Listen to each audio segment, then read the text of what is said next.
कभी सोचा है कि एक दिन तुम अपनी आंखें हमेशा के लिए बंद कर दोगे? अपनों की आवाजें सुनोगे मगर जवाब नहीं दे सकोगे, और तुम्हारी रूह एक ऐसे जहान में कदम रखेगी जहां से कोई वापस नहीं आता। आज हम मौत की पहली रात और उसके बाद बरज़ख के 40 दिनों का सफ़र करेंगे। वो सफ़र जिसे तुम, मैं और हर इंसान ने लाजमी तय करना है। इस वीडियो के तमाम मनाजिर और किरदार AI से बनाए गए हैं। ये सिर्फ कहानी को समझाने के लिए हैं। इनका हकीकी वाक़यात या शख्सियात से ताल्लुक़ नहीं।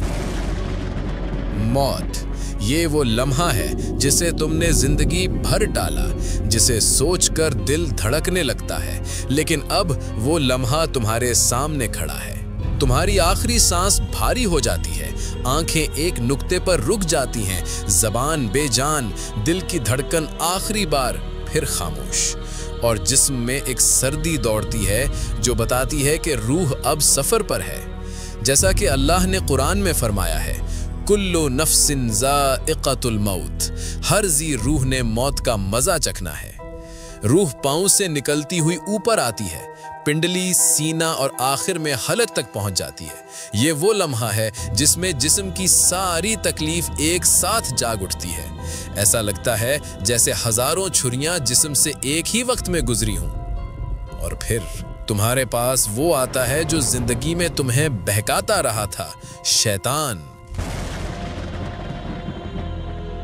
वो तुम्हारी प्यास को देखकर पानी का प्याला आगे बढ़ाता है और कहता है, ईमान छोड़ दो और पानी ले लो। लेकिन अगर तुमने ईमान से जिंदगी गुजारी है तो उसकी कोई चाल तुम्हें धोखा नहीं दे पाएगी। फिर फरिश्ते आते हैं। अगर रूह पाक हो तो नूरानी चेहरों के साथ।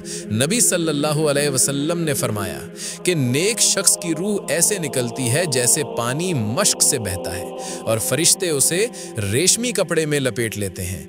आसमानों के दरवाजे खुलते जाते हैं और अल्लाह फरमाता है, मेरे बंदे को वापस ज़मीन की तरफ लौटा दो।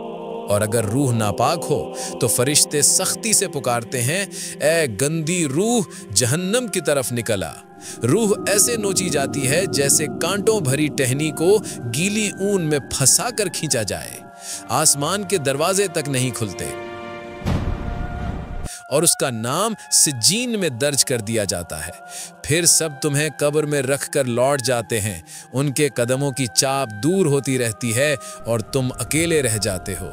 फिर कब्र कांपती है और मुनकर और नकीर आते हैं, आंखें बिजली की तरह, आवाज गरज की तरह, और सवाल शुरू होते हैं, तुम्हारा रब कौन है? तुम्हारा दीन क्या है? तुम्हारे नबी कौन है? अगर जवाब मिल जाए तो कब्र जन्नत के बाग की तरह खुल जाती है और तुम्हारे नेक आमाल खूबसूरत इंसान के रूप में आकर कहते हैं, मैं तुम्हारे साथ रहने आया हूँ। और अगर ज़बान ना चल सके तो कब्र तंग हो जाती है, पसलियाँ एक दूसरे में घुस जाती हैं, जहन्नम की खिड़की खुलती है, गर्मी, धुआं, बदबू कब्र भर जाती है। नबी सल्लल्लाहु अलैहि वसल्लम ने फरमाया कि अगर मुझे ये अंदेशा ना होता कि तुम अपने मुर्दों को दफन करना छोड़ दोगे तो मैं तुम्हें वो आवाज़ें सुना देता जो मैं कब्र के अजाब से सुनता हूँ। फिर आगाज़ होता है बरज़ख के सफ़र का, दुनिया और आखिरत के दरमियान वो आलम जहाँ रूहें एक दूसरे से मिलती हैं, पूछती हैं कि दुनिया में क्या हो रहा है। जन्नती रूहें परिंदों की तरह जन्नत में घूमती हैं, अपनों की दुआएं सुनती हैं, और जब तुम कुरान पढ़कर उनके लिए दुआ करते हो तो वो नूर सीधा उन तक पहुँचाया जाता है। और हाँ, पहले 40 दिन बहुत अहम होते हैं।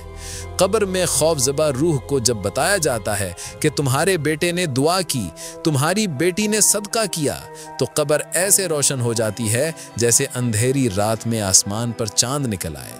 इसीलिए सदका, कुरान और दुआ मरने वालों तक पहुंचकर उनके लिए सुकून बन जाते हैं। नबी सल्लल्लाहु अलैहि वसल्लम ने फरमाया कि सूरह मुल्क कब्र के अजाब से बचाती है। जो उसे हर रात पढ़ता है वो सूरा कब्र में ढाल बनकर खड़ी हो जाती है। गुनाहगार की रूह को दिखाया जाता है कि जिस दुनिया के पीछे वो भागता रहा वो उसके बगैर भी चल रही है। اس کا مال بانٹ دیا گیا، اس کے گھر میں نئے لوگ رہ رہے ہیں اور وہ خود قبر میں بے بس پڑا ہے۔ پھر اسے وہ مقام دکھایا جاتا ہے جو جنت میں اس کا ہو سکتا تھا اور کہا جاتا ہے کہ یہ سب تم نے خود کھو دیا۔ یہاں کوئی دولت، کوئی شہرت، کوئی رتبہ کام نہیں آتا، صرف اعمال ساتھ رہ جاتے ہیں۔ آخر میں ہم سب اسی حقیقت کے مسافر ہیں۔ دنیا کی دوڑ، تکبر، جھوٹ، نفرت سب قبر میں مٹ جاتے ہیں، صرف ایمان، نیت اور نیکی باقی رہتی ہے۔